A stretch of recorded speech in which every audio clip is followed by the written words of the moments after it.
যে কিছু ধর্ম ব্যবসায়ী আছেন, ধর্মটাও কিন্তু ধারণ করার বিষয়। আমি খুব অবাক হয়ে দেখেছি বিগত কিছুদিন আগে আমাদের এই সংসদের বিভিন্ন সহকর্মীদেরকে নিয়ে, নারী সহকর্মীদেরকে নিয়ে সংসদের বাইরে কুরুচিপূর্ণ মন্তব্য করা হয়েছে।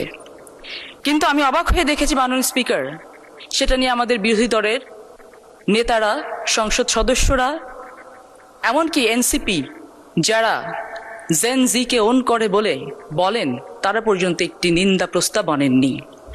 এখানে দাঁড়িয়ে মাননীয় স্পিকার আমি বলতে চাই, পৃথিবীতে এমন কোনো ধর্ম নেই যে ধর্ম কখনো পুণ্যকে না বলেছে, পাপকে হ্যাঁ বলেছে। ইসলাম সব থেকে বেশি সম্মানিত করেছেন নারীদেরকে। সেই নারীদেরকে মাননীয় স্পিকার, সংসদ সদস্যরা যখন কুরুচিপূর্ণ ভাষায় মন্তব্য করে, এটি পুরো বাংলাদেশকে, নারী জাতিকে কুরুচিপূর্ণ ভাষায় মন্তব্য করা হয়।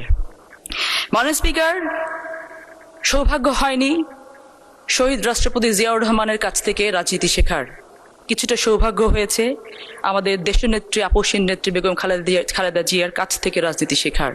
আর বর্তমানে অভিভাবক হিসেবে একজনকে পেয়েছি মাননীয় স্পিকার, তিনি এমন একজন দক্ষ নাবিক, সাগর যত উত্তালি হোক না কেন পথ হারানোর কোনো উপায় নেই ইনশাআল্লাহ।